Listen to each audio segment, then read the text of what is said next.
டே 5, 6, 7 இந்த 3 நாளும் நான் வந்து வெளியூர் போகிற சுச்சுவேஷன் வந்துச்சு. ஸோ நான் வெளியூர் போகிறதுனால நைட் வந்து கரெக்டாக தூங்க முடியல. ஏன்னா நைட் ட்ராவல் தான் எடுத்தேன். அது போக வீட்டு சாப்பாடு இல்ல. கடையில தான் சாப்பிட்டேன். இந்த மாரி விஷயங்கள்லாம் மாறுச்சு. இதனால வந்து எனக்கு ஒரு 24 மணி நேரத்துக்கு மேல வந்து மலம் வந்து வரவே இல்ல. ஸோ நான் அத அப்சர்வ் பண்ணிட்டுருந்தேன். ஏன் வரலங்கிறது தெரியல. அப்புறம் நான் யோசிச்சது என்னன்னா, அதுக்கப்புறம் அந்த டே 5, 6, 7 இந்த 3 நாள்ல வந்து நைட் மட்டும் ப்ராப்பர் ஸ்லீப் எடுத்தேன். கரெக்ட்டா 36 மணி நேரத்துக்குள்ள திரும்ப ஸ்டூல் வந்துச்சு. ஸ்டூல் ப்ராப்பரா நார்மலா தான் வந்துச்சு. டைப் 3லேருந்து 5 வரைக்கும் அந்த ரேஞ்சுக்குள்ள தான் இருந்துச்சு. இதுலேருந்து நான் என்ன புரிஞ்சுக்கிட்டேன் அப்படின்னா, இன்கேஸ் வந்து நம்ம அன்ஈவனா நம்ம நம்ம ஃபாலோ பண்ணிட்டு இருக்க ரொட்டீன் ஒரு வேளை சேஞ்ச் ஆனா கூட பாடி அத அப்சர்வ் பண்ணி, அதுக்கேத்த மாரி அத வந்து சரி பண்ணிக்கும். நம்ம வந்து உடம்ப வந்து நம்ம வற்புறுத்தாமலோ, இல்ல நம்ம உடம்ப தொந்தரவு பண்ணாம இருந்தா, உடம்பே ஆட்டோமேட்டிக்கா ஒரு ஹீலிங் எடுத்துக்கும். முக்கியமா இந்த 10 நாள்ல நான் கத்துக்கிட்டது என்னன்னா, ஸ்லீப் தான் ரொம்ப ரொம்ப முக்கியம். 8 மணி நேரம் தூக்கம் நம்ம உடம்புல இருக்கிற எல்லா விஷயத்தையுமே சரி பண்ணிரும். வயித்துல இருக்கிற அந்த கட் வந்து ப்ராப்பரா ஒர்க் ஆகுறதுக்கு, அது ஹீல் பண்றதுக்கு எல்லாமே இந்த 8 மணி நேரம் ஸ்லீப் தான் ரொம்ப முக்கியம். ஸோ அத நான் ரொம்ப தெரிஞ்சுக்கிட்டேன் இந்த இதுல.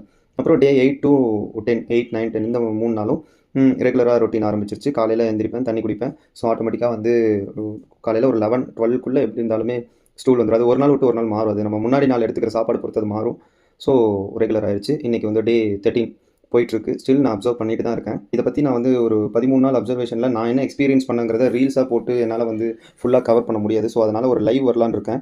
வர சண்டே நைட் வந்து லைவ் வரலாமா அப்படின்னு யோசிச்சுக்கிட்டு இருக்கேன். இன்கேஸ் நான் லைவ் வந்தேன்னா, நீங்க ஐபிஎஸ் இது சம்மந்தமா டவுட்ஸ் இருக்கிறவங்க, இந்த 13 நாள் நான் என்ன மாரி ஃபுட் எடுத்தேன் எல்லாமே ரொம்ப டீட்டெயில்டா ஒரு 1 ஹவர் லைவ்ல பேசலான்னு இருக்கேன். ஃபர்ஸ்ட் ஒரு 1/2 ஹவர் நான் பேசிட்டேன் அப்படின்னா, அடுத்த 1/2 ஹவர் நீங்க எல்லாருமே கொஸ்டின் கேளுங்க. ஸோ எனக்கு நான் எக்ஸ்ப்ளோர் பண்ணத நான் வந்து உங்ககிட்ட ஷேர் பண்ணலான்னு இருக்கேன். ஸோ அத நம்ம லைவ்ல பேசிப்போம். முக்கியமான ஃபார்முலா என்னன்னா, மொத்தம் 5 ரூல். அந்த 5 ரூல் என்ன அப்படின்னா, food, stool, sleep, gas, language. So ஃபுட்டுங்கிறது நமக்கு தெரியும். பட்டினி கிடக்கிறது, டயட்னா பட்டினி கிடக்கிறது கிடையாது. அது வந்து ஒரு எளிமையான ஒரு நம்ம உடம்ப அப்சர்வ் பண்ணி ஒரு நார்மலான ஃபுட்டு, கரெக்டான ஒரு இயற்கையா இருக்கிற ஃபுட்டு, ரொம்ப ஈஸியா டைஜஸ்ட் ஆகுற ஃபுட் எடுத்துக்கிறது தான் வந்து நம்மளோட ஃபுட்ல வந்து நம்ம மாத்திக்க வேண்டிய விஷயம். ஐபிஎஸ்ஸ பொறுத்தவரைக்கும். அது ஸ்டார்ட்டிங் மாத்திப்போம். அப்புறம் போக நம்மளோட நார்மல் ரெகுலர் ஃபுட்டையும் இன்ட்ரோடியூஸ் பண்ணிக்கலாம். 2வது ஸ்டூல வந்து அப்சர்வ் பண்ணணும். அடிக்கடி போறது பிரச்சனையான்னு கேட்டா, அடிக்கடி போறது பிரச்சனை கிடையாது. அது கம்ஃபர்ட்டா அந்த ஷேப் அந்த டைப் 3 to 5க்குள்ள இருக்கிற ஸ்டூலா இருந்துச்சு அப்படின்னா, அது வந்து நமக்கு வந்து ஓகேவான ஸ்டூல் தான். ஸ்டூல்ல தினமுமே போகணுங்கிறது அவசியம் கிடையாது. 36 ஹவர்ஸ்க்கு ஒன் ஸ்டூல் போனாலே பாடி வந்து ஹெல்த்தா இருக்குங்கிறத நம்ம அப்சர்வ் பண்ணணும். ரூல் 3 வந்து ஸ்லீப். கண்டிப்பா 8 மணி நேரம் வந்து ஸ்லீப் தேவை. அந்த ஸ்லீப் வந்து ஒரு இயற்கையான ஒரு மருந்து அப்படின்னு நான் புரிஞ்சுக்கிட்டேன். ஒரு நல்ல தூக்கம்க்கு ஈக்குவலான ஒரு பியூர் மருந்து வந்து எதுவுமே கிடையாதுன்னு நான் ஒத்துக்கிட்டேன், புரிஞ்சுக்கிட்டேன். Rule 4 case. இப்போ கேஸ் வந்து நமக்கு நிறைய என்ன சொல்றது, வந்து வலி இல்லாம நமக்கு வருது அப்படின்னா, அது ஒரு ஆரோக்கியமான அறிகுறி தான். ஸோ அதையும் மைண்ட்ல வச்சுக்கோங்க.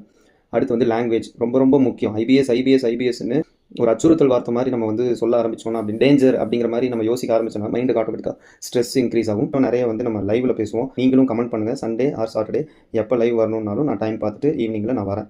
ஓகேவா?